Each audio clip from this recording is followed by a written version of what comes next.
Y esto es un resumen, ¿no? Para las 7 zonas, protección estricta, silvestre, etcétera, y las distintas actividades que puede haber. Control y vigilancia, por supuesto, tendría que haber en toda el área protegida, en todas las zonas, en otras palabras. Investigación, como han visto, en la zona de protección estricta es excepcional, y las otras zonas, aún en la zona de recuperación, debe haber investigación, ¿no es cierto? En la zona de uso especial, igualmente. Turismo de bajo impacto en la zona de protección estricta. No hay turismo a partir de la zona silvestre, hay turismo sin señalización, sin desarrollo de infraestructura, pero igual en cualquiera de las otras zonas, ¿no? Hacia abajo, la turística recreativa, por supuesto, el aprovechamiento, etcétera, puede haber turismo, pero en la zona de aprovechamiento, turismo, profe, bueno, sí podría haber turismo. Hay gente de repente que quiere venir, ha venido del otro lado del mundo y quiere conocer cómo es eso que siempre escuchó en la escuela, en la universidad, sobre la agricultura migratoria, ¿no? El rozo y quema, etcétera. Entonces hay una franja del turismo receptivo que quiere visitar esas chacas, esas zonas donde hay quema de bosques o limpieza del bosque. Turismo más intenso solo en la zona de uso turístico recreativo, uso directo de recursos, entonces de hecho en la zona de aprovechamiento directo, pero como ven también en la zona de uso especial, asentamientos humanos en la zona de uso especial y acciones de recuperación no solo en la zona propiamente de recuperación, sino en cualquiera de ellas podríamos hacer algunas actividades más o menos intensas de recuperación. Además de estas, bueno, y así como vemos un mapa de la zonificación, ¿no? Por ejemplo, este color lúcuma en la zona de recuperación, tanto en la cuenca del Pacaya como en la cuenca del Samiria. La zona amarilla es la zona silvestre, la zona verde, la zona de aprovechamiento directo, donde hay pesca, aprovechamiento de palmeras, tortuguitas. ¿Cuál me faltó? La zona de uso especial, la ven, están en los bordes, ¿no? Tanto en el río Ucayali, perdón, Marañón al norte como el río Ucayali al sur. Y la zona de amortiguamiento, eso justamente, esta zona de amortiguamiento no es parte de las 7 zonas, esta es otra cosa, ¿no? No somos muy creativos a la hora de poner nombre. Hemos utilizado la zonificación por un lado con sus 7 zonas, luego tenemos las zonas reservadas y ahora las zonas de amortiguamiento. Además, entonces, de este ordenamiento, zonificación interna de las áreas protegidas, se han establecido las zonas de amortiguamiento alrededor de cada una de las áreas protegidas. Y estos son sitios, espacios que por sus características, por su ubicación, requieren un tratamiento especial para garantizar la conservación del área protegida. En otras palabras, rodean al área protegida para reducir las afectaciones, los impactos que podría haber por actividades intensas de seres humanos en los alrededores. Y algo que debe quedarles clarísimo, clarísimo, supongo que en la casa de práctica también lo han revisado, rodean el área protegida, pero no pertenecen a esta, ¿no? Las zonas de amortiguamiento no son área protegida. Se definen y delimitan en el plan maestro, es decir, a través de un proceso participativo, es que se definen y delimitan. Bueno, y ahí lo que mencioné hace un rato, ¿no? Para reducir el impacto de las actividades humanas pueden producir sobre el área protegida. Si el área protegida no cuenta todavía con un plan maestro, se establece provisionalmente mediante una norma, el CERNAM establece provisionalmente su tamaño y límites. En esta figura pueden ver el santuario histórico de Pomac y su zona de amortiguamiento. Más o menos la misma superficie del santuario histórico, ¿no? Quizás un poco más. Aquí podemos ver para las Calipuy, tanto el santuario como la reserva, ven que, por lo menos en el caso de la reserva, la zona de amortiguamiento también es más o menos del mismo tamaño de la reserva. Pero el caso del santuario, la zona de amortiguamiento es casi el doble del santuario, ¿no? Entonces hay un poco esa tendencia. Áreas pequeñas tienden a tener una zona de amortiguamiento muy grande y áreas grandes, proporcionalmente la zona de amortiguamiento no es tan grande. Otra cosa que podemos ver en esta imagen es que están compartiendo parte de su zona de amortiguamiento, ¿verdad? Al estar cerca, al estar aledañas, no, no, no se separó la zona de amortiguamiento, es la misma en este sector, al norte de la reserva y al sur del santuario. ¿Por qué es un problema que la zona de amortiguamiento sea tan grande en relación al área protegida? Porque si bien el CERNAP no es autoridad, ¿no? Porque no es un área protegida, sí tiene que opinar sobre lo que ocurre o lo que puede ocurrir en la zona de amortiguamiento. Lo que puede ocurrir me refiero a cuando hay un proyecto, una propuesta, ¿no? Una explotación minera, una exploración petrolera, una carretera, una represa, etcétera. De modo que si la zona de amortiguamiento es tan grande, finalmente, ¿qué tenemos? Que el personal del área protegida termina distraído en la supervisión de la zona de amortiguamiento y no puede concentrarse como debería en el área protegida que le compete propiamente. Justamente, ¿cuáles son las competencias del CERNAP en la zona de amortiguamiento? Lo primero es delimitarla. El CERNAP lo delimita, ya sea en esta norma provisional que mencioné hace un rato, si no existe plan maestro, o una vez que se planifica, se elabora el plan maestro, uh, participa en la delimitación.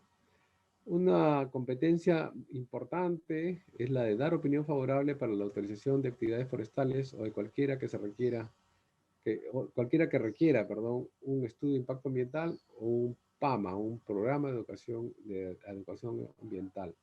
¿Tienen claro cuál es la diferencia entre uno y otro? ¿Qué es un EIA y qué es un PAMA?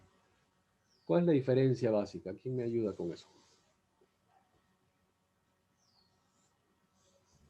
Profesor, creo que el estudio solamente nos muestra cuáles podrían ser las consecuencias de realizar una actividad sobre el medio ambiente, pero en cambio el programa de educación ya tiene como que pautas o ciertos mecanismos que se van a utilizar para reducir este impacto o para que no haya un efecto muy fuerte. Sí, gracias, bastante cercano. En todo caso, lo preciso. El estudio de impacto ambiental, efectivamente, ahí consideramos cuáles podrían ser los efectos de una determinada actividad, como una exploración minera, una planta, una industria, qué sé yo, para hacer harina de pescado, una carretera, etc. El PAMA, por el contrario, es cuando tenemos una actividad que ya está ocurriendo y por eso mismo se llama Programa de Adecuación al Medio Ambiente. Entonces todavía no ha formalizado, ¿no? su adecuación y el PAMA lo que busca es eso. Entonces el estudio de impacto ambiental está mirando cómo no vamos a fastidiar el ambiente con nuestra actividad. El PAMA es cómo lo que estábamos haciendo tenemos que regularlo. De repente nuestros desagües iban directamente a un curso de agua. Entonces el PAMA considera cuáles van a ser las acciones para poder moderar eso, ¿verdad? O cualquier otra actividad. Entonces es algo que ya está ocurriendo y estamos regularizando, formalizando para reducir el impacto. Gracias.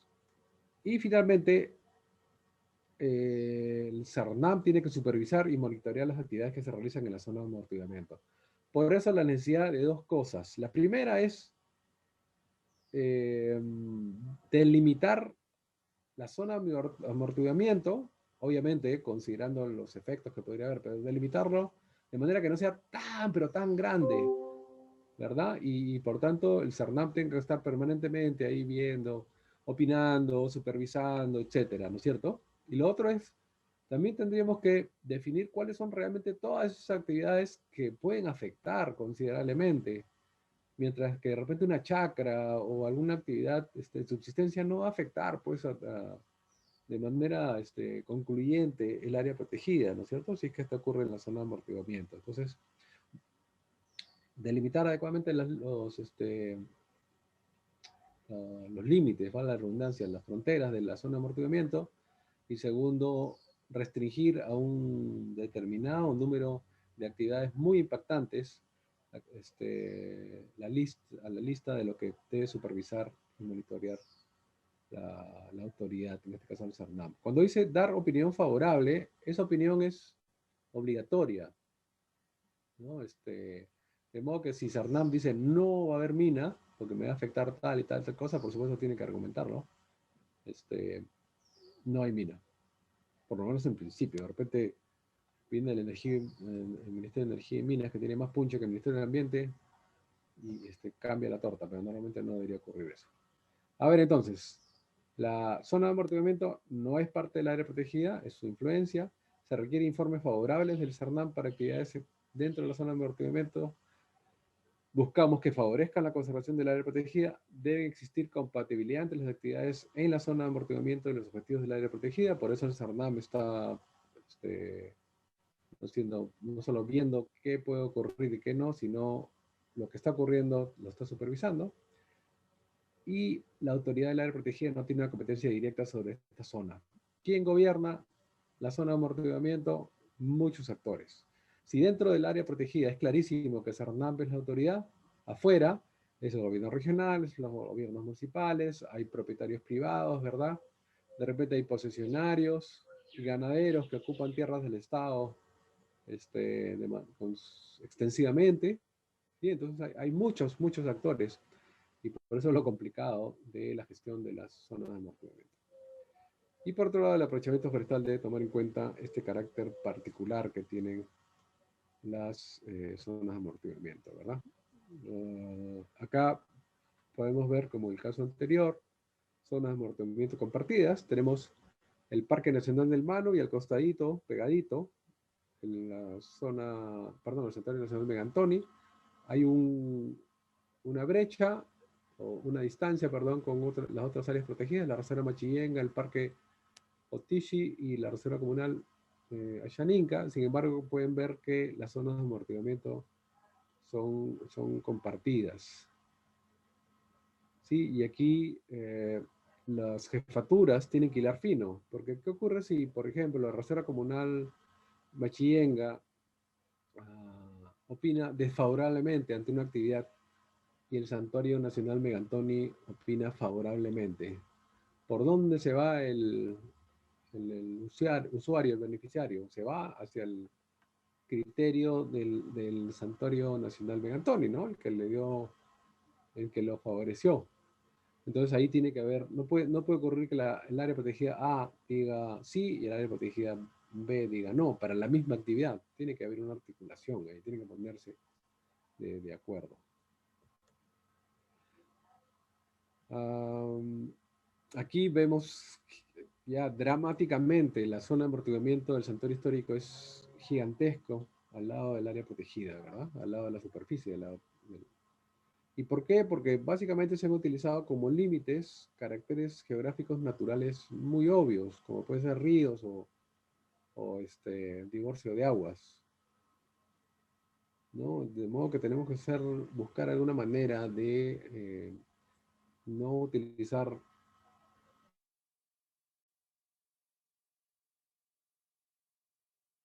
ríos, etcétera, pero tenemos que hacer que los límites sean más cercanos a los límites del santuario para que no sea tan grande la zona de influencia. Imagínense que la zona de amortiguamiento de la Reserva Nacional de Paracas incluye la ciudad de Pisco. De modo que luego del terremoto del 2007, cuando se reconstruye la Catedral de Pisco, ¿quién tuvo que opinar? El CERNAM. ¿Qué hace el CERNAM opinando sobre la Catedral de Pisco? ¿Qué podría ocurrirle a la reserva? ¿No? Que hay una procesión, que la gente sale multitudinariamente y va hacia la reserva. Eso no va a ocurrir, pues, ¿no es cierto? Entonces, ahí, por eso dije, tenemos que limitar bien, restringir bien qué es lo que CERNAM, sobre qué es lo que CERNAM tiene que opinar y otras cosas donde no tiene por qué hacerlo.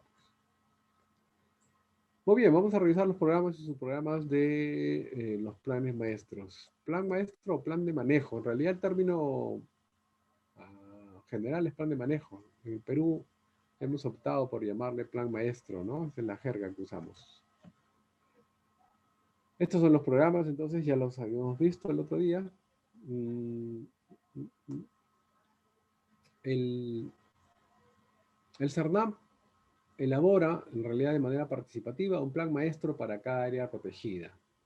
Antiguamente los planes maestros se hacían en la Facultad de Ciencias Forestales, prácticamente, ¿no? En la Oficina de Fauna y Parques, Manuel Ríos, Carlos Ponce, Augusto Tobar, Pedro Vázquez, entre otros. De repente por ahí invitaban a un antropólogo, algún economista, un biólogo, etcétera, pero eran documentos que eran elaborados por unas pocas personas que sabían mucho de pronto, pero que no habían recogido necesariamente las expectativas, los prospectos de las personas que viven cerca del área protegida, ¿no? Entonces es un lindo documento, pero de repente no era tan fácil de implementar, porque los mismos actores, los actores locales, no lo tomaban como propio.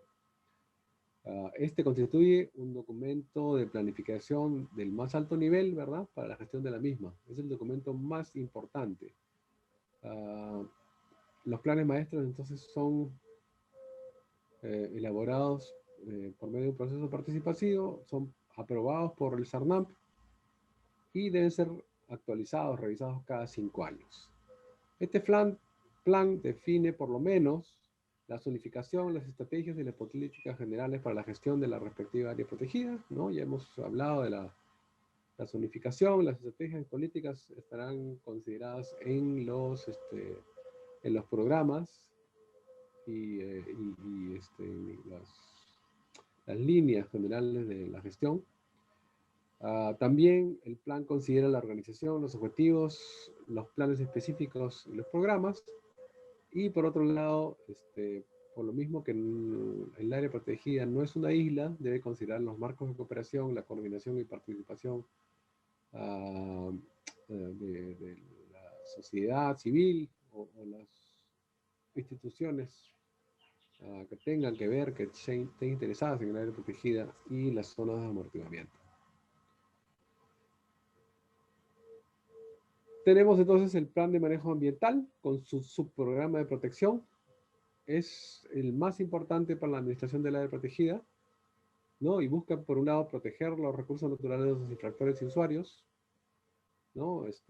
Garantizando, promoviendo la forma de uso sostenible, pero así como busca proteger los recursos naturales de la gente, también busca proteger a la gente del área protegida. Me refiero que cuando se vayan con el profesor Tobar a Paracas a contar lobos, no se caiga uno por el acantilado, por ejemplo, ¿no? Que no se los lleve el río en Ucayali cuando en Genaro Herrera se metan un rato a refrescarse, que no se los coma la Yacumama cuando entra con el profesor Barrena a hacer un inventario de bosques, ¿verdad? Entonces, bueno, que Barrena va a Genaro Herrera, digamos, a Pacaya Samiria, por ejemplo, ¿no? Sí, entonces es en ambos sentidos la protección. No solo mantener en buen estado la naturaleza y sus recursos, sino que la gente no tenga accidentes, no tenga problemas en el área protegida. Este subprograma, perdón, busca entonces definir claramente los límites del área protegida, ya sea que se ponga una señalización, que se ponga pollos, ¿verdad? O mojones, o que claramente se explicite, se anuncie, se informe a los vecinos que la cumbre del cerro es el límite, ¿no? El divorcio de aguas es el límite del área protegida con la zona de amortiguamiento, por ejemplo. Debe, por otro lado, su programa asegurar las poblaciones de especies amenazadas o únicas. Las áreas protegidas, como saben, un objetivo es conservar a largo plazo algunas poblaciones, ¿verdad? Algunas de ellas, en particular, están amenazadas. De modo que lo que se busca con su programa de protección, específicamente con algunas acciones, algunas actividades, es recuperar, consolidar esas poblaciones. Y igualmente busca eliminar las prácticas de uso de la tierra incompatibles con los objetivos del área protegida. ¿Verdad? Las invasiones, el cultivo de cultivos ilícitos, a la extracción de recursos de manera informal o ilegal, la minería, etcétera, ¿no? Es algo que va a ser perseguido, sancionado dentro de las áreas protegidas, dentro de algunas áreas protegidas. Dentro de este mismo subprograma también se busca consolidar la presencia del Estado como agente de defensa y conservación de los recursos naturales regionales. El Estado a veces solo está presente con los guardaparques. Como saben ustedes, el sector educación y el sector salud tiene una amplísima presencia en el país. Pobre, sí, limitada, pero presente finalmente. Pero en algunos espacios incluso no hay un colegio, no hay una posta. De modo que el área protegida y el personal del área protegida es la única presencia del Estado. Y además de servir ayudar en varios sentidos, su principal objetivo, por supuesto, es la defensa, la conservación de los recursos naturales, no solo del área protegida, sino en general los regionales, ¿no? Y por lo tanto, el objetivo final es promover el desarrollo regional. También está el tema de la organización y del control y vigilancia en el área protegida, ¿verdad? A través de patrullajes, a través de rondas. Los patrullajes pueden ser de dos tipos. Los patrullajes que son de rutina, ¿verdad? Temprano por la mañana los guardaparques van a visitar determinadas playas, determinadas zonas de campamento o lugares donde recurrentemente hay intervenciones, invasiones, ingreso de cazadores, por ejemplo. Pero también están otro tipo de patrullajes que son no rutinarios, que son de sorpresa, ¿no? El jefe de pronto despierta a un grupo de guardaparques y le dicen, prepárense, nos vamos a la Cuenca Alta. De modo que solo él sabía de esta planificación, en el sentido de que solo él y de repente por ahí alguna otra persona sabía que iban a salir, de modo que los guardaparques no tengan la oportunidad de repente alertar a alguien, ¿no? Siempre puede ocurrir esto.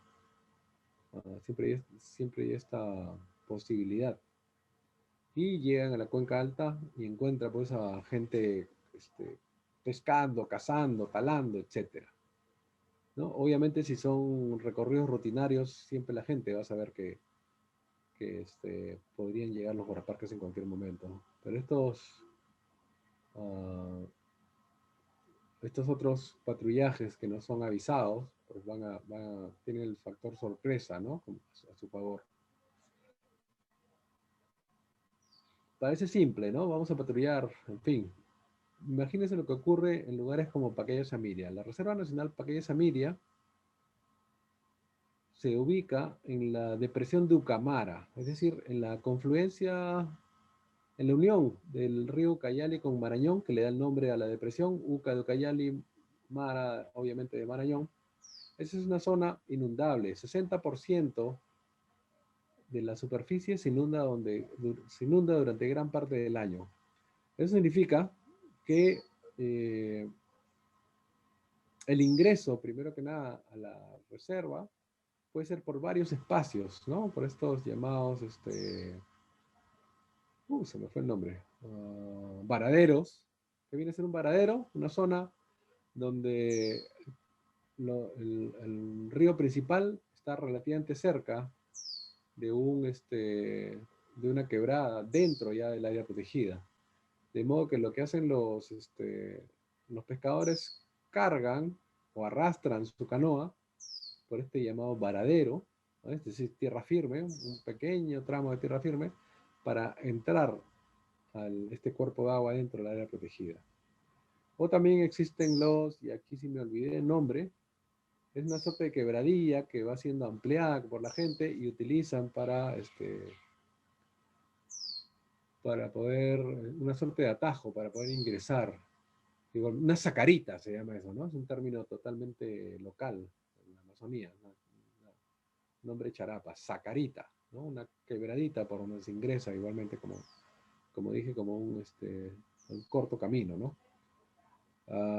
Esto por un lado, de modo que la gente puede ingresar por cualquier sitio en el momento que el bosque esté inundado, pero además, cuando hay un patrullaje y el bote de los guardaparques está acercándose, desde lejos, los pescadores, los infractores pueden notar que vienen estas personas, vienen los guardaparques.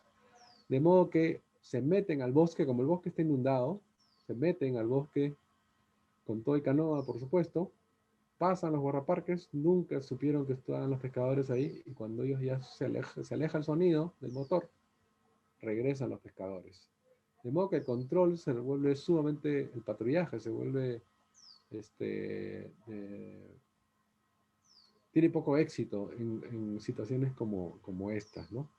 Además, obviamente que en otros casos el infractor se puede poner bravo, ¿no? Y agredir al guardaparque o los guardaparques. De hecho, ha ocurrido esto, ¿no? Gente herida o gente incluso muerta por intentar decomisar o intervenir a infractores.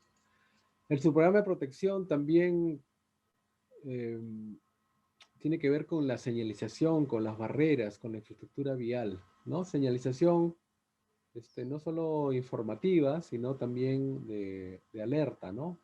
Ten cuidado que este lugar hay pirañas, o cuidado, camino resbaloso, cuidado, caen piedras, etcétera. Pero además están los famosos señales de prohibido pescar, o no hacer fuego abierto, etcétera, etcétera, ¿no? Toda la señalización que tiene que ver con el mantener, ¿no? El defender los recursos. Están las barreras también, ¿no? Puede ser una barrera física o simplemente una barrera psicológica. Barrera psicológica en el sentido que es, por ejemplo, una cortina de árboles, ¿no? Que puede ser atravesada por cualquier persona, pero el hecho que exista una barrera de árboles en un camino o al lado de un camino, te está dando un mensaje, ¿no? No te metas por ahí. Obviamente hay gente que lo va a hacer, pero la mayoría de gente va a respetar eso, ¿no? Entonces por eso se le llama una barrera psicológica, no es una barrera física propiamente. Y luego el mantenimiento de los caminos, las trochas, etcétera, ¿no? Los senderos para que esté en un buen estado, por ejemplo, ¿no? A veces un camino medio pendiente con piedrecillas, pues puede ser resbaloso y por lo tanto de riesgo para una persona mayor. Dentro del mismo programa de manejo ambiental tenemos el subprograma de manejo de recursos, ¿no? Este subprograma entonces busca recuperar la cobertura vegetal en aquellas áreas que se han degradado, aquellas áreas que se han deteriorado debido al uso por turismo, al uso por ganadería, en fin, ¿no? Por hasta minería, podríamos decir. De modo que lo que busca es restablecer las condiciones naturales del área silvestre. Ya sea, como mencioné hace un rato, cuando hablábamos de la zona de recuperación, ya sea porque lo dejamos a su libre albedrío, ¿no? Que se recupere basado en la sucesión natural o sucesión vegetal, o porque intervenimos plantando, revegetando en general, uh, introduciendo algunos elementos para atraer fauna, entre otras cosas, ¿no? Este programa de manejo de recursos también debe definir las cotas de extracción y la supervisión, por lo tanto, de las actividades de los grupos de manejo, ¿no? Esa definición de cotas debe ser basada idealmente en evaluaciones de las poblaciones que están bajo explotación, ¿verdad? Lo que pasa es que no siempre tenemos el dinero o incluso la metodología para conocer cuál es la población. De modo que inicialmente vamos a trabajar con una cuota, pero por el principio precautorio, esta cuota va a ser baja. Hasta que vayamos viendo, a medida que se vaya explotando, vamos viendo si estamos afectando o no el recurso. Eso mientras no tengamos el método o el financiamiento como para poder evaluar. ¿Por qué digo esto? ¿Por qué recalco? He dicho 2 veces esto del método. Porque puede parecer simple, puede parecer sencillo. Bueno, vamos a contar venados, vamos a contar tapires, vamos a contar monos. Pero ante las dificultades, las limitaciones de la cobertura, ante la baja densidad de los animales, los métodos convencionales no necesariamente funcionan, Y por lo tanto tenemos que adecuar, tenemos que adaptar métodos al sitio específico y a las poblaciones específicas. Y eso nos puede tomar un tiempo, léase años. ¿Sí? De modo que al principio estamos trabajando un poco, le llaman a eso caminar en el fango. ¿Cómo camina uno en el fango? Camina a tientas, ¿verdad? Vas probando, vas poniendo el pie adelante, si no hay hueco, sigues avanzando, incluso con un palo, con una vara, vas probando el terreno, no es que te caigas un hoyo, ¿no? Bueno, igual es el manejo de recursos. Al principio caminas en el fango, ¿no? Vas, y no fango como algo, algo sucio, algo feo necesariamente, sino a la ceguera, ¿no? A la poca visión que tienes, poca capacidad de ver que tienes, pero vas tanteando.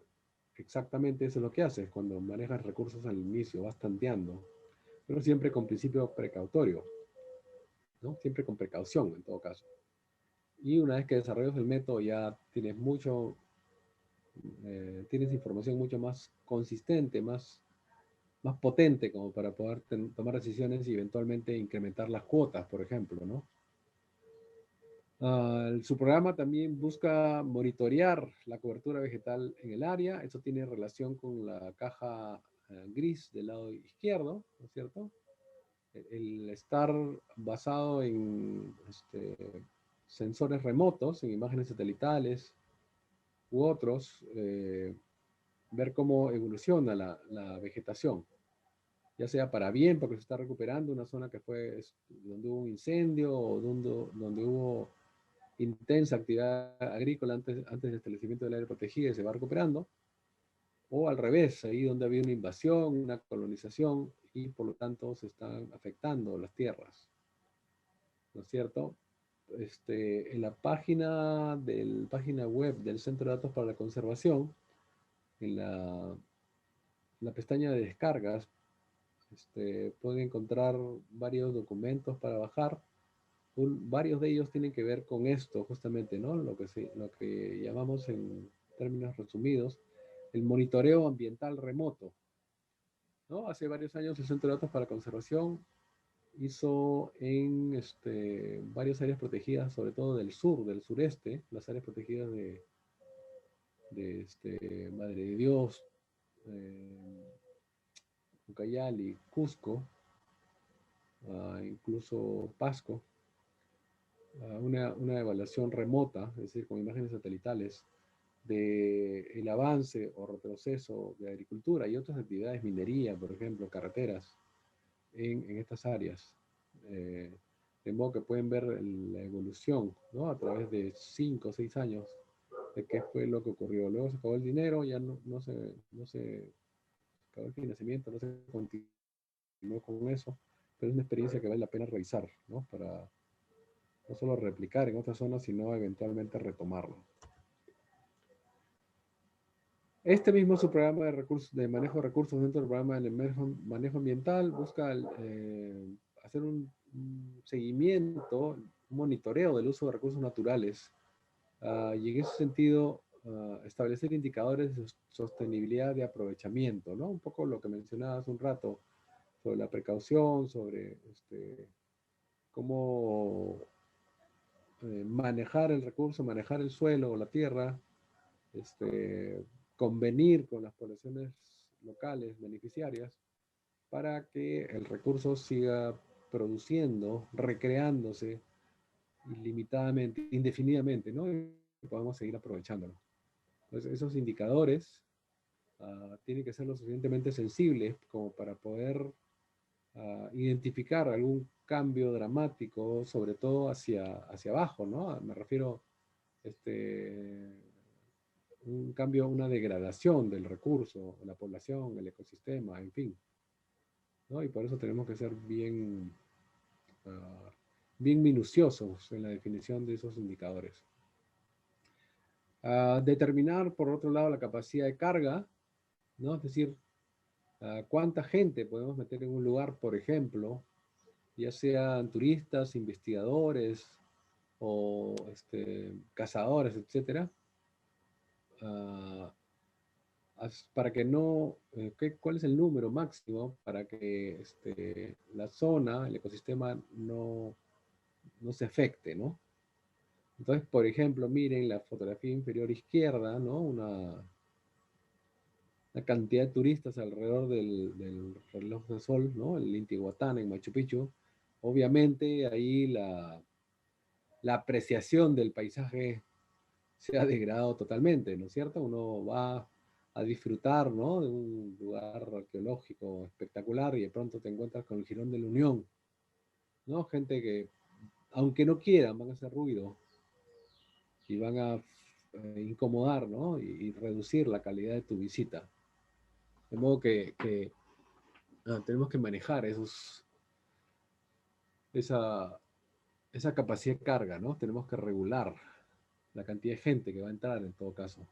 Por ejemplo, en Machu Picchu entran aproximadamente 5.000 personas diarias. Desde julio del año 2017 se han establecido dos horarios, en la mañana y en la tarde, así de simple, ¿no? De modo que si antes el 90% de los visitantes se concentraban en las mañanas, el resto obviamente en la tarde, ahora se han repartido en ambos periodos, de modo de que no tener algo como esto, ¿no? El Girón de la Unión, repito, en el Intihuatana o en otros espacios de la Yacta, de la Ciudadela.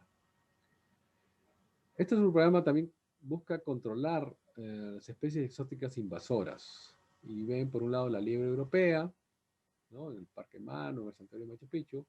Y por otro lado, en la fotografía superior derecha tenemos a Tamarix, ¿no? Este árbol de origen africano que fue introducido, dicen que como la especie de oro, ¿no? La especie, ¿cómo se le llama? Una especie con un inmenso potencial maderero y melífero, etcétera. No sé quién tuvo esa peregrina idea, porque jamás fue la superespecie que se esperaba, y al revés, comenzó a afectar considerablemente uh, algunos espacios, ¿no? En el Parque Nacional Cerros de Motape, por ejemplo, en el Coto de Casalangolo hay una invasión masiva en las cuencas, ¿no? En las zonas, perdón, en las cuencas no, en las riberas. Mientras el río está muy bajito, esta planta ocupa grandes espacios, ¿no? Y de la ribera, previamente del alveolo, y luego cuando viene la crecida, hay un obstáculo, que es esta masa densa de árboles, que lo que puede ocurrir es que finalmente el agua se desencauce y termine inundando otros espacios, ¿no? De repente en un área protegida, entre comillas, no hay mucho problema, pero imagínense si esto ocurre en una zona agrícola, que el agua termina afectando extensos campos agrícolas, campos ganaderos, con la pérdida de plantas y animales. Pero en todo caso, hablando de áreas protegidas, hay áreas protegidas, menciono como las del noroeste peruano, que ya están invadidas. Hay otras plantas exóticas en algunas áreas protegidas, como la chai, por ejemplo, donde desde los años 40 del siglo pasado se introdujeron varias especies de cipreses, de casuarinas, de grevileas, de pinos, uh, como parte de estudios de introducción de especies para la costa. En los años 70, el año 77, para ser más preciso, se establece la Reserva Nacional de la Chay, y esas plantas estaban adentro. Entonces, ¿qué hacemos? Las eliminamos. En realidad, esas plantas, si bien no son naturales, por lo mismo que tienen copas extensas, ayudan a condensar el agua, de manera que a sus pies crece un montón de plantas nativas, se desarrollan un montón de plantas nativas por el exceso de agua que gotea desde las copas de estos árboles. Entonces la decisión desde el principio del establecimiento de la reserva fue mantener esas plantas exóticas, justamente por ese beneficio que traían, ¿no? De la captura de agua de niebla, pero no van a ser repuestas. Si cae una casuarina, bueno, ahí queda, ya no se replanta una casuarina en su reemplazo, y al contrario, probablemente se pongan más taras u otros palillos, otras plantas, papaya de olor, para reemplazarlo, ¿no? Pero mientras tanto, ahí quedan, ¿no? Luego, dentro del mismo programa de manejo ambiental, tenemos el subprograma de investigación. Este subprograma, yo se los adelanté la semana pasada, en ocasiones es incluido no en el programa de manejo ambiental, sino en el programa de uso público. Pero al considerar el programa de investigación dentro del programa de uso público, estamos dependiendo, como administración del área protegida, estamos dependiendo de terceros para que vengan a solucionarnos vacíos de información. Entonces, si necesitamos información para gestionar, para planificar, para tomar decisiones, esta información es vital que la consigamos de manera más o menos rápida. Y en ese sentido, es mejor que esté dentro del programa de manejo ambiental, este es su programa, porque ahí tenemos control de qué queremos que se investigue. Y por lo tanto, vamos a definir, vamos a promover un portafolio de investigaciones, un listado de investigaciones, y hacia dónde deberían ser conducidas estas investigaciones. Eventualmente van a venir investigadores no solo con todo derecho, sino más que con todo derecho, con interés para investigar otras cosas. No los vamos a desincentivar, pero tampoco vamos a promover necesariamente que se estudie pues la diferencia de los colores de las alas de las mariposas, por ejemplo, que en términos científicos, en términos de cubrir vacíos de la información biológica, puede ser importante, pero para la gestión no lo es tanto. De modo que más bien promovemos la investigación que nos va a ayudar como administradores. Cuando pensamos en investigación en áreas protegidas, seguramente lo primero que viene a la cabeza es la investigación de un animal, una planta, un ecosistema, ¿verdad? Es decir, investigación biológica. Pero hay un montón de otros temas o disciplinas que tienen que ser investigadas en las áreas protegidas. Es más, existen esos objetos de estudio y por lo tanto mal haríamos en no considerarlos, ¿no? De modo que investigaciones arqueológicas, investigaciones antropológicas, sociales en general, investigaciones sobre el impacto de las actividades de turismo, por ejemplo, de la caza, entre otros, son parte de la ruta de investigación que puede seguirse en un área protegida cualquiera, ¿no? Hecho su programa de investigación también establece o busca establecer el monitoreo de poblaciones de especies claves, ¿no? Hemos hablado hace un rato de especies amenazadas, entonces especies como la caoba, el jaguar, los anteojos, la vicuña, los guanacos, los lobos de río, etcétera, son monitoreadas o deberían ser monitoreadas en áreas protegidas, ¿no? A largo plazo para tener una idea de las tendencias, de las amenazas y cómo podemos gestionar mejor ese recurso y los aliados. Recuerden cuando, por ejemplo, hablamos del manejo del jaguar. El jaguar es una especie sombría, una especie cuya conservación garantiza la conservación de muchas otras especies. Entonces, la excusa es el jaguar, el oso de anteojos, la vicuña, la caoba, pero eso va a beneficiar a muchas otras especies e incluso ecosistemas, ¿no? Se busca también monitorear la vegetación y sus tendencias, ¿verdad? Hemos hablado hace un rato del monitoreo de la cobertura vegetal en su programa de manejo de recursos. Este es su programa de investigación, entonces es el que nos va a dar esa información, ¿no? La vegetación y sus tendencias y la identificación de áreas críticas. Cuando hablábamos, por ejemplo, de acá, entre el Parque Nacional del Manu y el Santuario de Antoni, entre estas dos áreas protegidas y las otras del lado izquierdo, hay un corredor minero, ¿no? Una zona donde encontramos lo que se llama un área crítica, ¿no? Que podría finalmente romper la conectividad entre las áreas protegidas occidentales de las orientales, ¿no? Occidentales de las orientales. De modo que debemos definir cuáles son finalmente esas áreas críticas, donde tenemos que tener un particular, un particular cuidado. Dentro de este mismo subprograma está la promoción y coordinación de investigaciones que amplían conocimientos sobre la fauna, flora y procesos naturales en el área, ¿no? Lo que mencionaba hace un rato, la promoción, la articulación de algunas investigaciones en particular que son importantes para la gestión, pero también, por supuesto,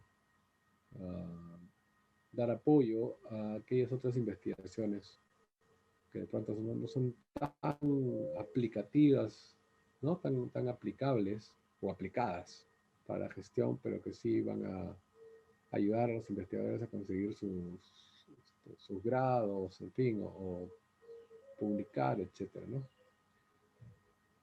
Y justamente, ¿no? En el cuadro, la caja gris, ven investigaciones que brinden insumos para la gestión del área protegida, ¿no es cierto? O sea, ese tipo de investigaciones vitales para aplicar en el gobierno del área protegida y su zona de movimiento.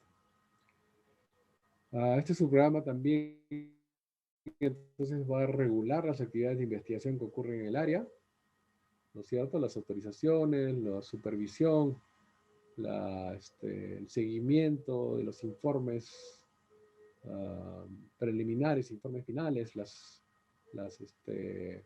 publicaciones, tesis, etcétera, que puedan salir de esas investigaciones. El investigador se compromete a entregar copias de su trabajo, pero en realidad el CERNAP no tiene cómo agarrarlo del cuello, ¿no? Para que entregue ese informe. Eso tiene mucho que ver ya con el nivel de compromiso, con la ética del investigador. Lo que sí puede ocurrir es que el investigador regrese 10 años después pensando que ha pasado piola, ¿no? Y de pronto, como el CERNAP tiene su base de datos, le dice, ajá, tú viniste hace 10 años al Parque Nacional de Yanachal-Chimillén, hiciste tu trabajo durante 5 meses, probablemente ya eres doctor con eso, y ahora quieres entrar a Calipuy. A ver, ¿dónde está tu informe? ¿Dónde está tu publicación o publicaciones de lo que hiciste en Yanachal-Chimillén? Si no le entregas, no hay modo que entres a esta nueva área protegida. Entonces, esa es la única manera, o una de las pocas maneras, como el CERNAM puede controlar al investigador. De otra manera, solo depende de la voluntad, el compromiso, de la ética del investigador, lamentablemente. Dentro del programa de uso público, este es un nuevo programa, ¿no? Estamos viendo el programa de manejo ambiental. Dentro del programa de uso público hay un subprograma que es el de recreación e interpretación, ¿no? El de recreación creo que no necesita mayor explicación, ¿verdad? Pero la interpretación es una herramienta de la gestión que ayuda a un mejor entendimiento, ayuda a mejorar la calidad de la experiencia recreativa del turista. No estoy seguro si hemos hablado de esto ya anteriormente, ¿no? De la interpretación. Pero, por ejemplo, cuando uno va a un museo y ve una escultura, ve un cuadro de gran formato, puede impresionarse por la belleza, por la estética, ¿verdad? Pero no conoces el cuento, la historia que hay detrás de esa escultura o esa pintura. De modo que si tenemos un guía al costado que nos va contando el cuento, ¿no? Vemos un cuadro con una batalla, con una imagen religiosa, etcétera, nos explica quién es ese personaje, cuándo vivió, cuáles son sus características, etcétera. Entonces, al final no era simplemente un cuadro bonito, sino que hay una historia atrás de lo que estamos viendo, ¿verdad? En la naturaleza ocurre lo mismo. Encontramos en medio de la trocha un montón de hormiguitas cargando unas hojitas. Sí, nos puede parecer interesante, le tomamos fotografía, hasta ternura nos da, ¿no? Jalamos la hojita y la tortuguita se aferra a la hojita. Pero nadie nos explica qué está pasando si no tenemos un antecedente, ¿no? De modo que si tenemos un interpretador o un guía a nuestro costado, una persona que conozca nos va a contar pues que esa hormiguita, esas hormiguitas, cientos, miles de hormiguitas están llevando esas hojitas, las han recogido a 40 metros sobre el nivel del suelo, han deshojado un árbol y están llevando esas hojas a su nido y las meten profundamente, 5 metros bajo el suelo, y las hacen papilla, se las dan un hongo, ¿no? Un jardín de hongos, y el hongo vive sobre ese sustrato. Y luego ellos comen el hongo. Entonces, entre que viste la hormiga, qué bonito, hasta que te contaron la historia, es muy distinto, ¿verdad? ¿O por qué ese árbol gigantesco tiene esas raíces, ¿no? Como aletas al costado, ¿no? Que hay que tomarnos una foto entre todos, cuidado con la culebra, etcétera. Pero un guía te dirá, pues, el suelo del bosque amazónico, no es muy profundo. Los nutrientes, en todo caso, el suelo orgánico, los nutrientes están apenas arriba, ¿no es cierto? Los primeros estratos, debido a la temperatura, el calor, la actividad bacteriana, etcétera, este rápidamente se ha incorporado al ciclo, de modo que las raíces no suelen ser tan profundas. Un gigante de 40 50 metros necesita un apoyo, una suerte de trípode para no caerse, de modo que estas aletas gigantescas les ayudan a dar estabilidad, ¿no? Qué distinto a simplemente haber visto qué bonito árbol, ¿no? Qué espectacular esas raíces, a que te cuenten, ¿no? Esa es la interpretación, ¿no? Una técnica, ¿no? De guiado que te ayuda a traducir, a interpretar lo que estás viendo. De modo que, y es muy viva, ¿no es cierto? Entre que te cuenten del oso, ¿no? Interpretación ex situ versus que tengas el oso al frente, ¿no? Lo que sientas, el ánimo, la experiencia va a ser totalmente distinta, ¿verdad? Bueno, en ambos casos tienen al intérprete, pero una cosa es ya lo vivencial y otra cosa es que te lo cuenten en una pizarra, ¿no? Como si el profe Tobar se lo está contando en este momento. Entonces, este es su programa de recreación e interpretación. Lo que busca es enriquecer la experiencia o, obviamente, la calidad de recreación de los visitantes del área, ¿no? Un visitante que se va entendiendo, comprendiendo, que está informado, orientado, va a tener una mejor apreciación, más cariño sobre lo que vio, y eventualmente va a llegar a su casa, a su barrio, y va a contarle a las otras personas lo que vio y estimularlos a visitar ese lugar. O de repente él mismo queda con el chip, con la idea de regresar al sitio para conocer más, ¿no? Este es un programa de recreación e interpretación. También busca evaluar el comportamiento de los visitantes del área, ¿no? Ese famoso monitoreo del que hemos estado hablando.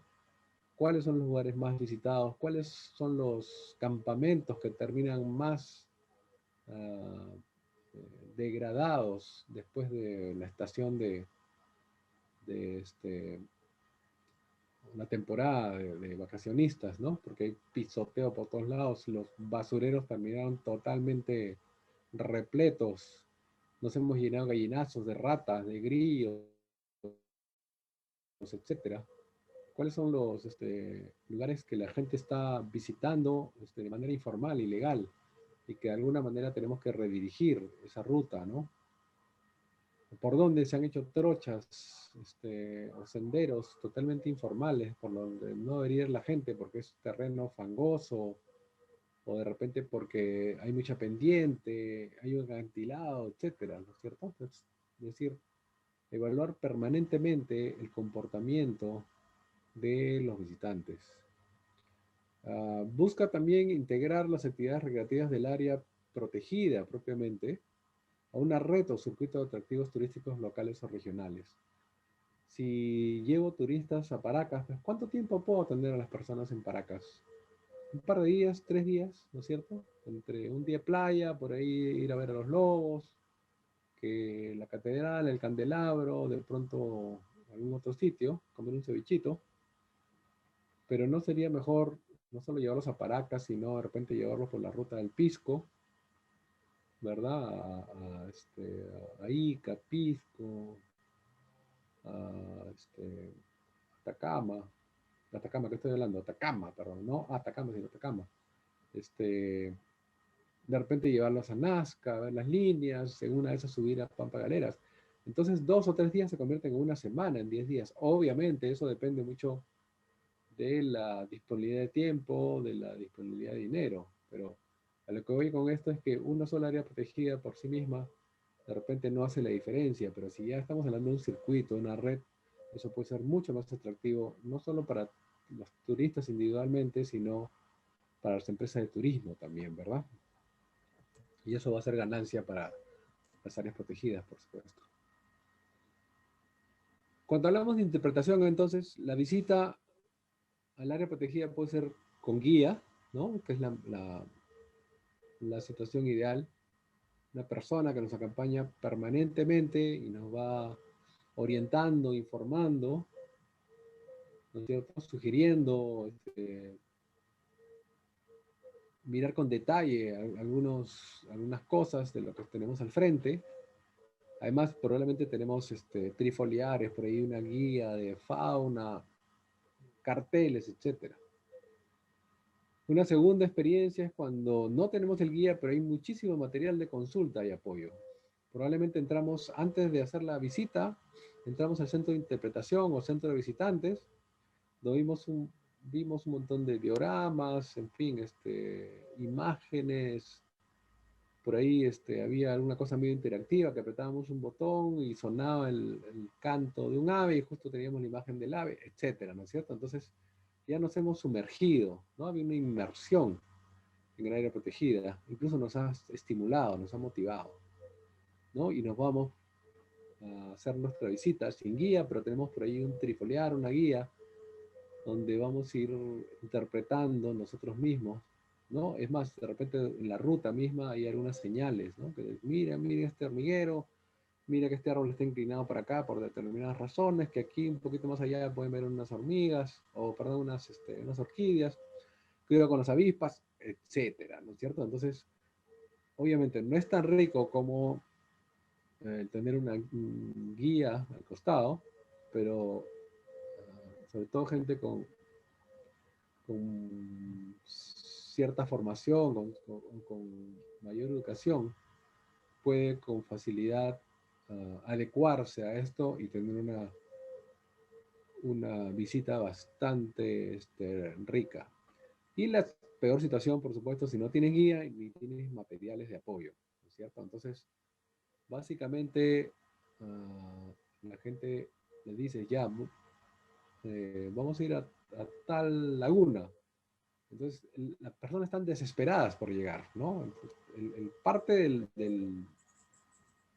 de la experiencia es la ruta, justamente, ¿no es cierto? En lugar de caminar las locas 2 horas para llegar a la laguna o cualquier otro atractivo, pues en el camino también hay mucho que ver. Entonces, de repente, incluso te demoras más de 2 horas porque te quedaste mirando, fotografiando, escuchando, etcétera.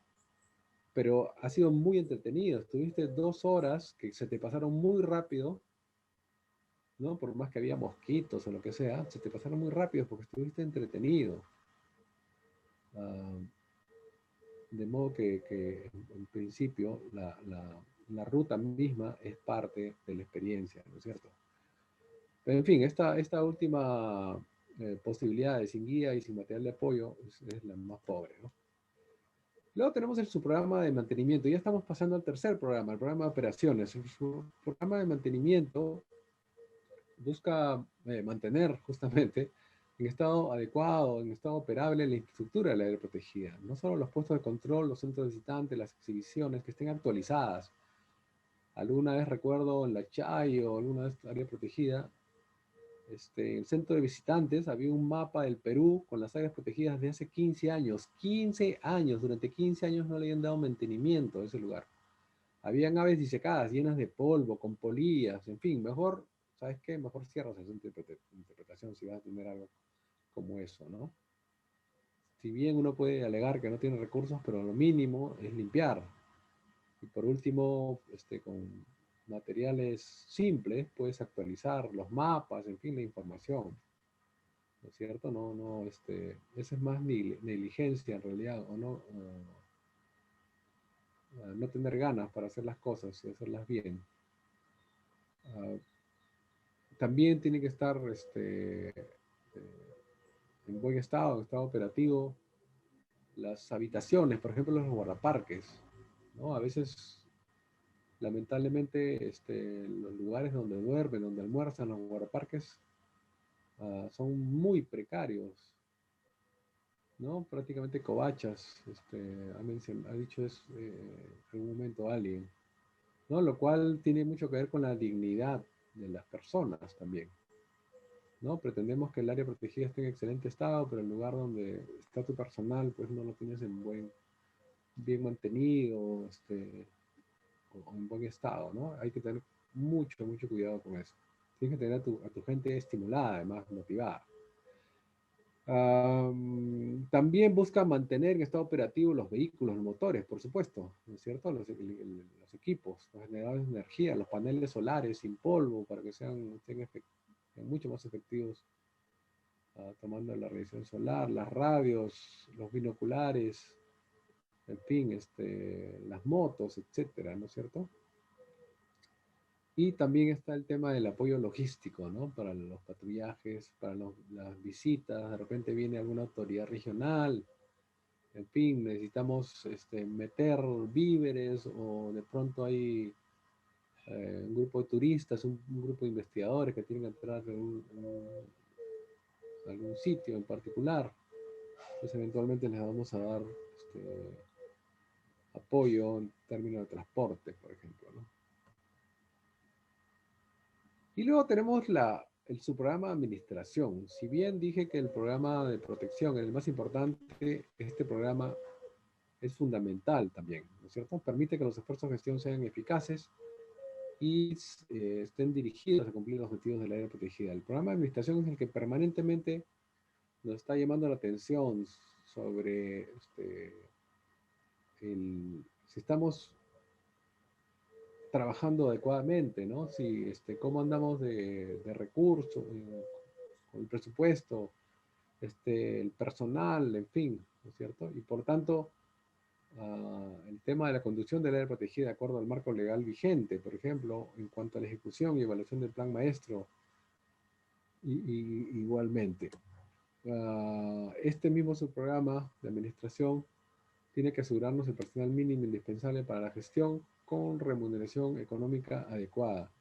No solo es un tema de que le paguemos bien al personal, sino que además veamos, por ejemplo, por los seguros de vida, los seguros de salud, que además veamos por la previsión, es decir, en el momento que esas personas se jubilen, van a tener una jubilación adecuada, va la redundancia, ¿no? Entonces tenemos que ver todo eso.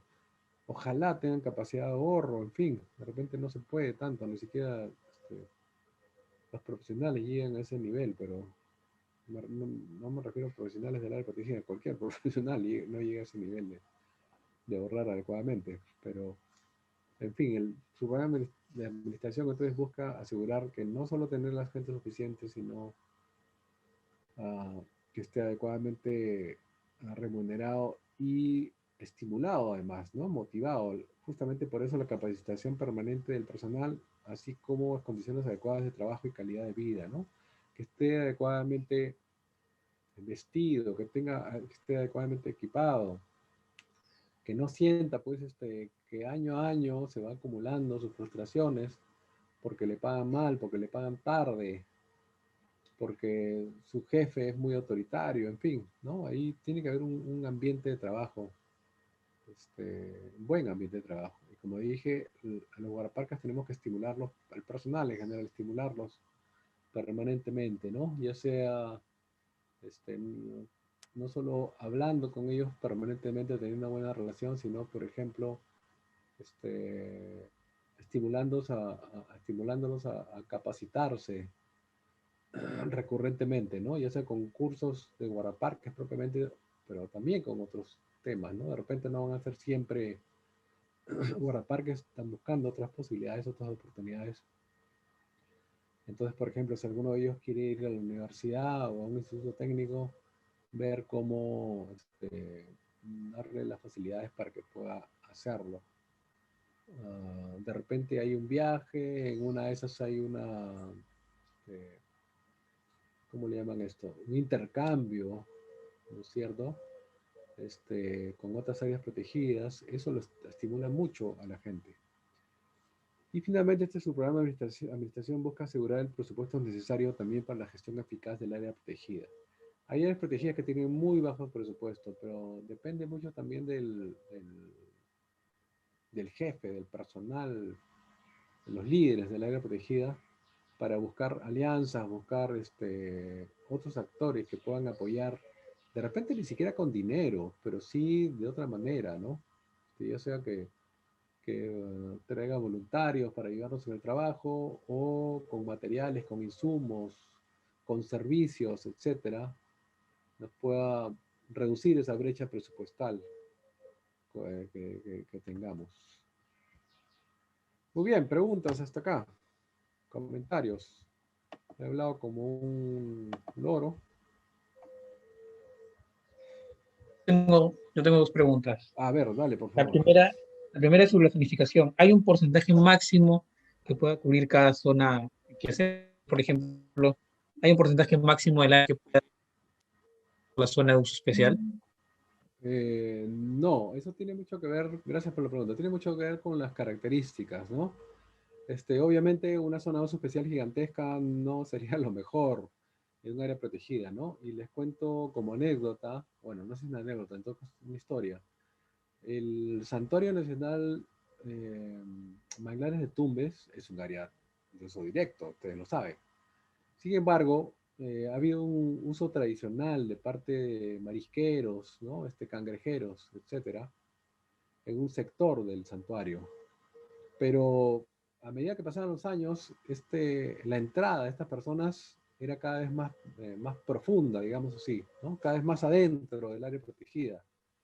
Y en el momento en que se actualizó el plan maestro, como, como saben, es un tema participativo, es un proceso participativo, la, estos señores pretendían que la zona de uso especial considere todo ese sector donde ellos estaban ingresando de manera informal hace mucho tiempo.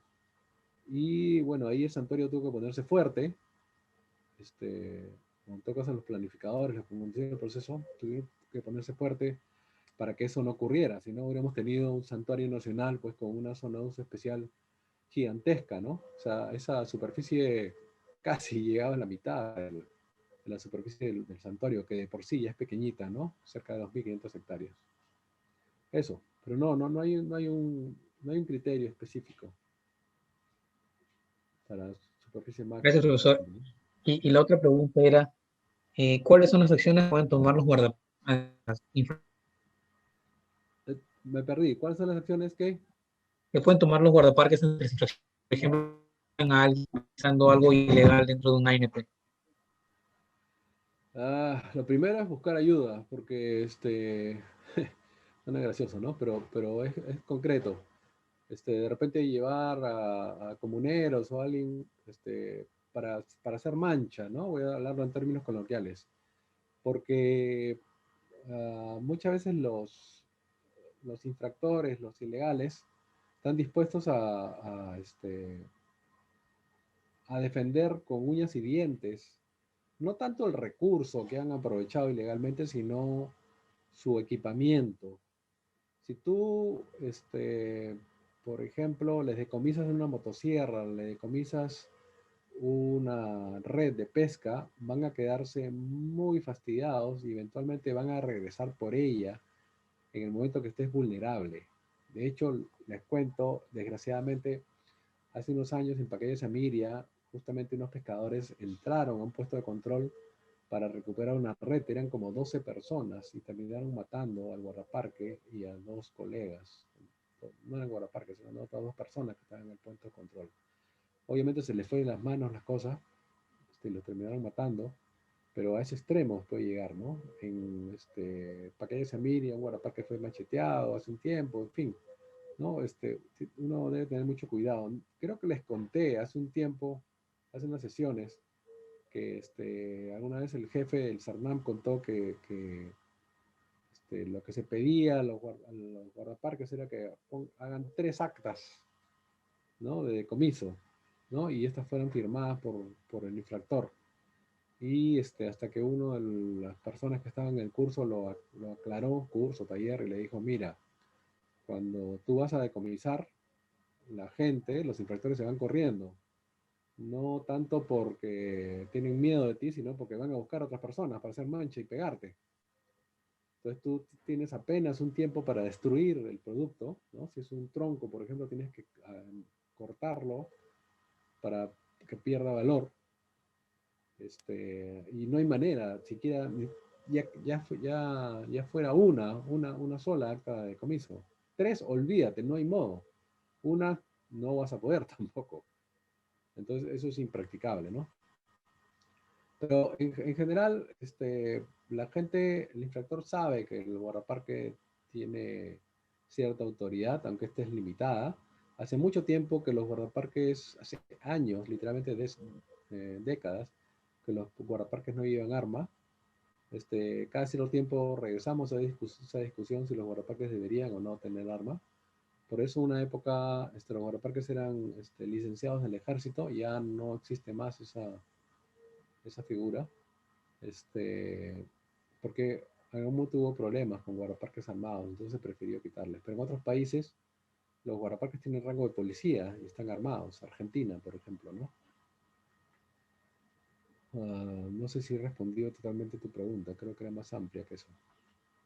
Sí, profesor, que sí le respondí. Muchas gracias. Profesor, tengo una pregunta. Sí. Sí, con respecto a las zonas reservadas, si en caso llegaran a ser establecidas como un área natural protegida, ¿la zona de amortiguamiento estaría fuera de ese territorio delimitado o tomaría parte de la zona reservada? Ya, muy buena pregunta, gracias.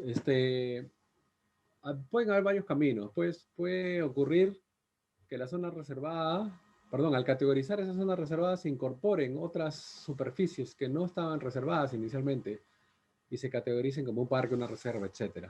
La zona de amortiguamiento siempre va a estar afuera, pero puede ocurrir también que a la hora de categorizar la zona reservada, una parte queda desafectada como zona reservada y por lo tanto esa sería parte, esa zona no categorizada quedaría como parte de la zona de amortiguamiento. Pero siempre va a ocurrir que la zona de amortiguamiento va a rodear al área protegida definitiva, ¿no? Eso. Profe, una más. Y en caso Dale. de que la zona de amortiguamiento de otra área natural protegida limite con otra, ¿esa zona de amortiguamiento estaría compartida entre las dos o se tendría que realizar una zona de amortiguamiento para la otra ANP también? No, si la zona de amortiguamiento toca el límite de la segunda área protegida, es parte de la zona de amortiguamiento. Al final lo que tenemos es una zona de amortiguamiento compartida. Sería parte de las dos. Sí, claro, como hemos visto creo que sigo compartiendo, ¿no? Como acá, estoy compartiendo, ¿verdad todavía? Sí, sí se ve, profe. Ya, aquí, mira, está la Santuario Nacional Calipuy y la Reserva Nacional de Calipuy, ambas en el Departamento de la Libertad. Entonces, este sector es compartido entre ambas. Y el otro ejemplo que puse acá, ¿no es cierto? El Parque Nacional Manu y el Santuario de Megantoni comparte una parte de la zona de amortiguamiento con el complejo de áreas de Vilcabamba, ¿no? El Parque Otishi, etc. ¿Por qué no hay una zona de amortiguamiento al norte del Parque Manu? Porque aquí no está dibujado, pero esta es parte del Parque Nacional de Purús. Aún me recuerdo. Gracias, profe. Lo que sí ocurre, y aquí no tengo un ejemplo, pero si tenemos un área protegida en frontera, como puede ser Tambopata, no hay zona de amortiguamiento del otro lado, ¿no? En Bolivia. No hay manera que el Perú establezca o defina una zona de amortiguamiento del otro lado del país, al otro lado de la frontera del país. Muy bien, ¿algo más? Continuamos. Voy a compartir otra presentación, por lo menos hagamos la introducción. No sé cómo andamos de tiempo, faltan 25 minutos. No quiero alargarme tanto tampoco. A ver, hombres y mujeres y participación en la gestión de las áreas protegidas. La participación de las personas en la gestión de las áreas protegidas puede darse en muchísimos niveles, desde los niveles más altos de decisión, de impacto, de, ¿cómo diría? Más que impacto, de ¿cómo se le llama esto? Incidencia política, ¿no? Es decir, decisión con fuerte influencia en las decisiones, hasta muy abajo, me refiero en cuanto a cosas muy simples, ¿no? Algunas actividades comerciales o de subsistencia muy simples que requieren cierta regulación. Este tema de gestión y participación en la gestión de las áreas protegidas se abrió muchísimo con la Ley de Áreas Protegidas del año 97. No, antes era Papá Parque, ¿no? Como le llamaban el Manu, por ejemplo. La autoridad de áreas protegidas era la única que regía y que tomaba todas las decisiones en las áreas protegidas. Ahora ya no existe más eso. Sí, entonces, en cuanto a oportunidades de participación, existen varios niveles, como mencioné. Entonces, la participación de distintos actores, instituciones a nivel regional, nacional o local, es clave para la gestión, ¿no? Antes no lo veíamos así. De hecho, a partir de creo que fue el 5º Congreso Mundial de Áreas Protegidas, también cambió un poco la aproximación, la mirada que teníamos. Ese congreso, creo que fue el de Sudáfrica, el 5º Congreso, el lema era de las fronteras hacia afuera, ¿no? En otras palabras, cómo incorporar el contexto, ¿no? Las áreas de influencia a la gestión de las áreas protegidas. Y claro, esa área de influencia tiene un montón de gente, ¿no es cierto? Hay mucha necesidad de coordinar temas que son transversales y por lo tanto incluir las áreas protegidas en las agendas de desarrollo de los gobiernos regionales y municipales, incluso en los planes de vida de las comunidades indígenas y campesinas, ¿no? ¿Has escuchado ese concepto antes, los planes de vida? Es una suerte de plan interno que tiene cada comunidad para mejorar su bienestar, sus oportunidades, ¿no? Articulación con otros espacios, en fin. Y claro, entre esas oportunidades justamente están los espacios, los procesos y los distintos mecanismos de participación ya establecidos por la ley y su reglamento, ¿no? Para que la gente pueda tallar en la gestión. Entonces, en cuanto a mecanismos de participación, uno de ellos es el Consejo de Coordinación del SINAMPE. ¿Qué viene a ser el Consejo de Coordinación del SINAMPE?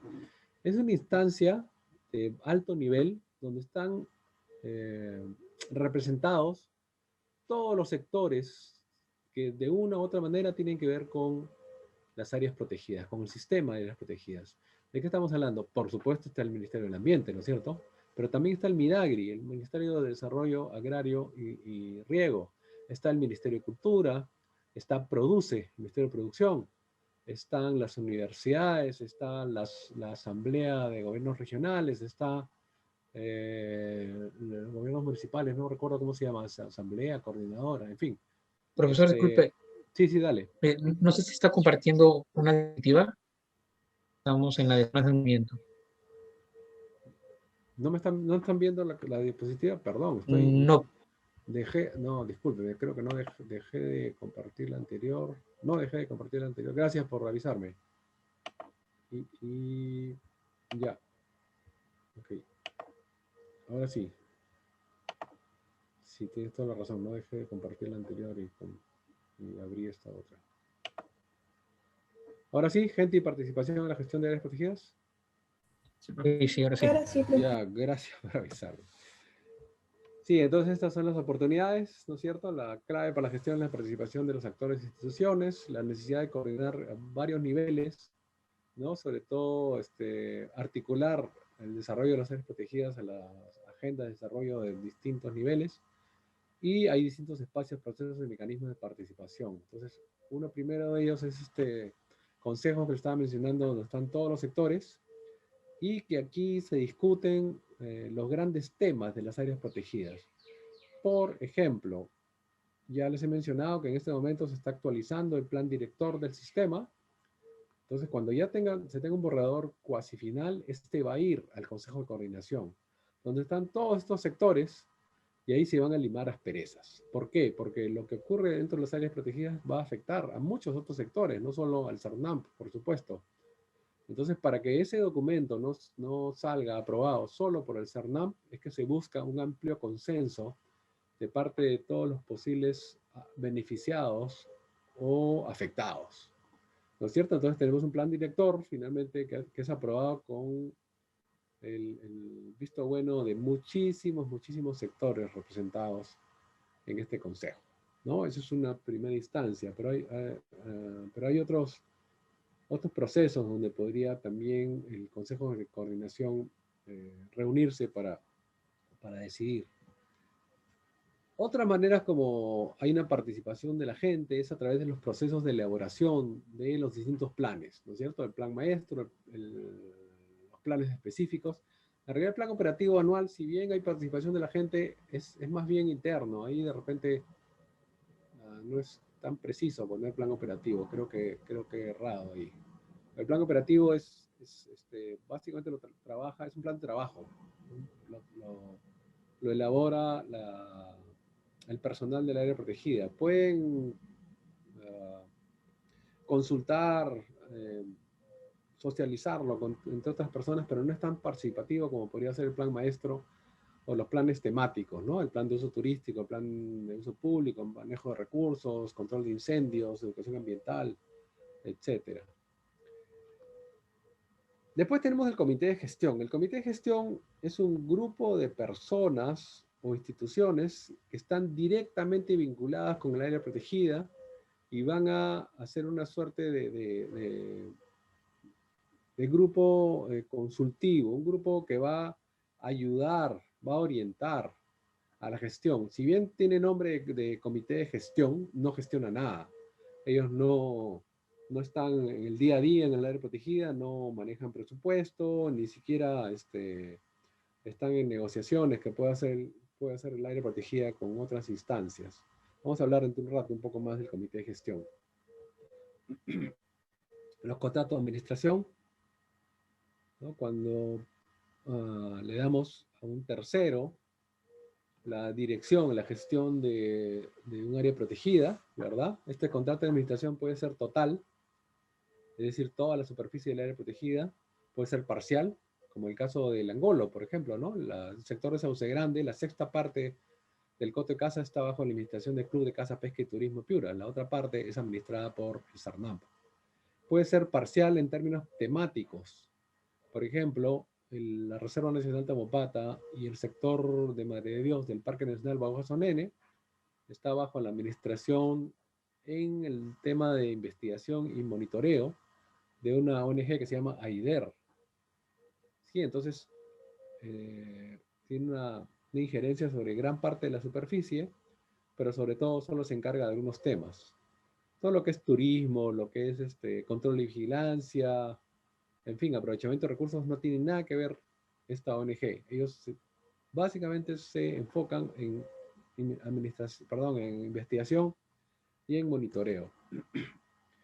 Luego tenemos los contratos de aprovechamiento de recursos naturales, de modo que si, por ejemplo, Agrorural tiene que aprovechar el guano en las islas, tiene que hacer un contrato con CERNAMP. Las comunidades que aprovechan la fibra de vicuña, igualmente tienen que hacer un contrato. Las comunidades que aprovechan las tortuguitas en Pacaya Samiria y en otras áreas protegidas, tienen que hacer un contrato. Están las concesiones para la prestación de servicios, ¿no? Te concesiono la laguna tal para que puedas hacer algunos servicios de apoyo a los turistas, ¿no? Alquiler de botes, pedalones, en fin, ¿no? Obviamente tienes que tener cuidado, ¿no? Con con el ambiente, en fin, con el recurso, etcétera. Convenios de cooperación, distintas alianzas, cooperación que puede hacer CERNAM con municipios, gobiernos regionales, con ONGs, con otros ministerios, etcétera, ¿no? Acuerdos para actividades menores y permisos para actividades menores. Acuerdos para actividades menores, por ejemplo, aquí vemos el caso de estos caballos. Esta es la ruta del cambio climático, ¿no? Lo que vemos al fondo es el Nevado de Yanganuco, que en un momento fue blanco hasta la base, estaba lleno de nieve hasta la base, pero hace aproximadamente unos 15, 18 años empezó a descongelarse rápidamente, a deteriorarse en otras palabras, de modo que lo que era un desastre, lo que era una tragedia en términos de atractivo turístico, por no mencionar obviamente el tema ambiental, la Administración del Área Protegida la convirtió en una oportunidad, de modo que convirtió esta ruta, la llamada ruta del cambio climático, perdón. Y los turistas, por lo tanto, llegan ahí a aprender, a educarse, a orientarse sobre el tema del cambio climático, sus consecuencias, características, procesos, origen, etc. Cuando uno llega al paradero, está casi a 5.000 metros sobre el nivel del mar, de modo que de aquí hasta la base de lo que fue el Nevado hay varias centenas de metros. Hay gente que no soporta esa caminata, en todo caso no quiere hacerla a 5.000 metros sobre el nivel del mar, casi no hay aire, no hay oxígeno, y así entonces alquila un caballo. Esa es una actividad menor. ¿Sí? Le damos a una comunidad la posibilidad de que alquile caballos, entonces a eso es una actividad menor que va a tener connotaciones comerciales, ¿verdad? Ellos van a cobrar por eso.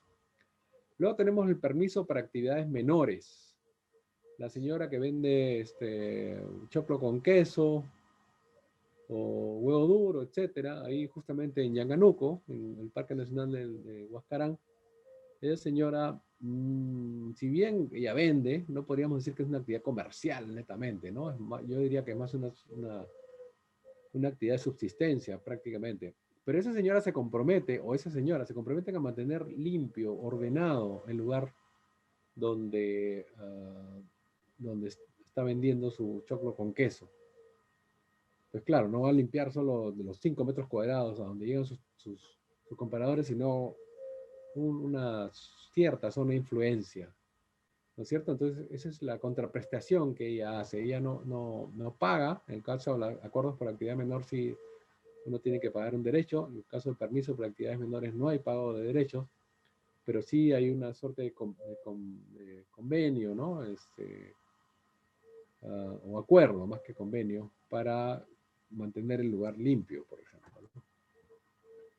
El CERNAM entonces otorga derechos en manejo de recursos, propiamente cuando se trata de actividades de subsistencia, entonces son acuerdos de actividad menor, y cuando se trata de acuerdos comerciales, de actividades comerciales, hablamos de contratos de aprovechamiento. ¿Qué viene a ser un comité de gestión? Una definición un poco medio académica, ¿no? Agrupación de ciudadanos que interesados en apoyar al área protegida se conforma para consolidar la gestión a cargo del Estado. No solo son ciudadanos de a pie, sino son instituciones también, por ejemplo, ¿no? Entonces, la idea es apoyar a la gestión, consolidar la gestión del área protegida. ¿Quiénes están ahí? Los gobiernos municipales, los gobiernos regionales y direcciones regionales, la Dirección Regional Agraria, la Dirección Regional de Salud, probablemente. Está el sector privado también, ONGs y personas, investigadores, por ejemplo. La población local organizada, puede ser comunidades campesinas, puede ser de pronto el comité de arrieros, o de pronto está la junta de regantes, las empresas comunales de turismo, etcétera, ¿no? E instituciones académicas pero estamos hablando de una cosa local, es decir, la Universidad Agraria, por ejemplo, dentro del comité de Pacaya Semiria, pues no es tan dable, ¿no? Pero sí podría estar la Universidad de la Amazonía Peruana en Pacaya Semiria, ¿no? Normalmente son instituciones no solo interesadas, sino cercanas. Les mencioné hace un rato que los comités de gestión entonces realmente no gestionan nada, pero sí son competentes para, como ven ahí, proponer las políticas de desarrollo y los planes del área protegida para su aprobación por el SARNAMP dentro del marco de la política nacional sobre áreas protegidas. Son competentes también para velar por el buen funcionamiento del área protegida, la ejecución de los planes aprobados y el cumplimiento de las normas, para proponer medidas que armonicen el uso de los recursos con los objetivos de conservación del área. También son competentes para supervisar y controlar el cumplimiento de los contratos o convenios relacionados con la administración y manejo del área protegida, para facilitar la coordinación intersectorial para apoyar la gestión de la administración del área protegida. Muchos de los integrantes del comité de gestión pueden tener una pequeña empresa, o pueden pertenecer a una ONG o, en fin, a alguna institución o organización que puede justamente ayudar, facilitar esa coordinación, ¿no? Tienen un contacto, tienen una red, ¿no? De modo que pueden ayudar a articular, a coordinar. Y también proponen iniciativas para la captación de recursos financieros. Entonces, el comité de gestión finalmente es una agrupación de personas que van a facilitarle la vida al personal de las áreas protegidas, ¿no? Van a sugerir, van a recomendar, van a articular, etc. También hay otras oportunidades en las áreas protegidas, perdón, de la participación de las áreas protegidas. Definitivamente, en el tema de reservas comunales, pues ahí estamos hablando de una directa participación de las comunidades en la gestión, en la toma de decisiones en las áreas protegidas, ¿verdad? Y por otro lado está el impulso a otras estrategias de conservación desde la misma gente, la gente que vive en los alrededores, en la zona de amortiguamiento, como puede ser el manejo de pesquerías, el manejo de fauna de subsistencia, de caza de subsistencia realmente debería ser, el manejo de pastos, ¿no? Es decir, cómo las personas, los propios interesados, pueden intervenir en el manejo y la gestión de los recursos en la zona de amortiguamiento y otras zonas, ¿no? Cuando hablamos de conservación privada en el Perú, hay varias modalidades, ¿no? Un primer grupo de modalidades de conservación es en predios de propiedad privada, ¿no? Las áreas de conservación privada ya la conocen ustedes, pero luego tenemos las servidumbres ecológicas. Las servidumbres ecológicas no están normadas, por ejemplo, por la ley de áreas protegidas o alguna norma que tenga que ver con naturaleza. Voy a saltar un momento. Las servidumbres ecológicas fueron definidas, fueron pensadas basándose en el Código Civil, ¿no? En los acuerdos entre privados. Entonces, una servidumbre ecológica es el acuerdo entre dos o más titulares de predios por la cual alguno de ellos acepta limitar voluntariamente el uso de una parte o la totalidad del uso o el ejercicio de algún derecho sobre su predio para garantizar la prestación de un servicio ecológico que beneficie a los otros predios. Es decir, vamos a tener un predio sirviente, un terreno sirviente, predio sirviente, que va a mantener la vegetación, la cobertura, por ejemplo, para que el predio dominante, es decir, el que retribuye, el que paga, pueda tener agua de buena calidad en la parte baja. ¿Sí? Entonces, él o los predios sirvientes están obligados a mantener las condiciones naturales en beneficio de él o los predios dominantes, mientras dure este acuerdo. Este es un acuerdo entre privados. En ese sentido, el Estado no interviene, ¿no? Y como mencioné hace un rato, el predio sirviente puede recibir una compensación económica o de otro tipo de parte del predio dominante. Actualmente, solo existen, ya desde hace varios años, 3 servidumbres ecológicas, una en Cusco y 2 en San Martín, pero la figura es bien interesante, puede ser mucho más explotada.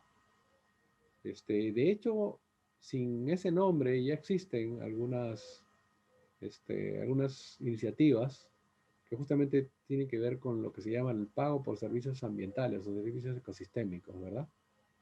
Cuando un municipio u otro paga a una comunidad o un grupo de familias, predios familiares, para que mantengan la cobertura y por tanto agua, sobre todo de buena calidad, baje a las cuencas inferiores, ¿no? Sí, entonces dentro de predios de propiedad privada podemos tener esta figura. Y luego dentro de las tierras públicas, ya no en el marco de la ley de áreas protegidas, sino en el marco de la legislación forestal y fauna silvestre, tenemos las concesiones para conservación, las concesiones para ecoturismo, principalmente, pero además están las concesiones para otros productos del bosque, las concesiones para servicios ambientales, para forestación y reforestación, para manejo de fauna, incluso las concesiones forestales con fines maderables. Pero destaco las dos primeras, sobre todo, son modalidades de conservación privada plenas, ¿no? En otros casos podríamos decir, bueno, pero ahí al haber aprovechamiento de recursos, de repente puede haber cierta afectación, ¿no es cierto? Sobre todo en las de fines maderables, o en fin. Y finalmente tenemos la conservación en tierras públicas, en el marco, ahora sí, de la legislación de áreas protegidas, que son, por un lado, los contratos de administración de áreas naturales protegidas, ¿no? Hemos mencionado ya el caso del Angolo. También está, por ejemplo, el Parque Nacional Cordillera Azul. Hay una ONG que se llama CIMA, que tiene la administración de casi todo, salvo el control y vigilancia. Está el Bosque de Protección Alto Mayo, que la ONG Conservación Internacional tiene también un contrato de administración. Y otra modalidad dentro de este tipo de conservación de tierras públicas son las concesiones para la prestación de servicios turísticos y recreativos dentro de áreas naturales protegidas. Por ejemplo, para el caso del Parque Nacional del Manu, la zona baja, ¿no? En el río Manu, necesitamos concesionar, ¿no? Determinados espacios para la prestación de servicios turísticos. No cualquiera puede llevar turistas al Manu. Necesitas tener una concesión, una autorización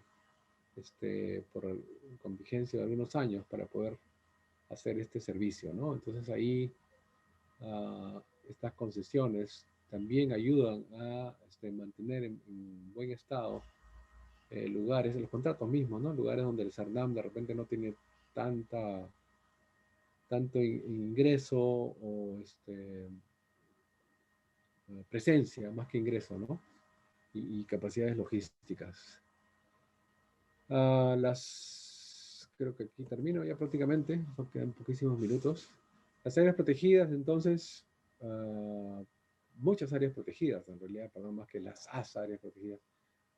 Cuentan con ejecutores de contrato de administración, ¿verdad? Son varias áreas protegidas, ahí he mencionado algunas, la Reserva Nacional Tabopata y la Reserva Salinas Aguada Blanca, el Santuario Nacional Manglares de Tumbes, los parques nacionales Yanachá, Chemillén, Babogazo Nene, Cordillera Azul, el Cote Casa del Angolo, y los bosques de protección San Matías, San Carlos y Alto Mayo. Y por otro lado, las reservas comunales tienen esta figura de las ECA, ¿no? Los ejecutores de contrato de administración, que no son ONG, sino comunidades organizadas en general. Sí, entonces vamos a quedarnos acá, ¿no? Continuamos el día jueves. Preguntas, un minuto para preguntas. No les he dejado mucho espacio esta vez.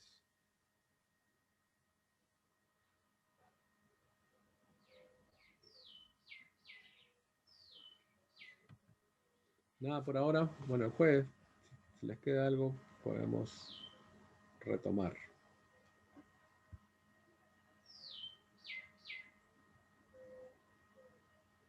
No se olviden de poner su nombre en el chat. Ya estoy a punto de cerrar, pero si tienen medio minuto para poner su nombre.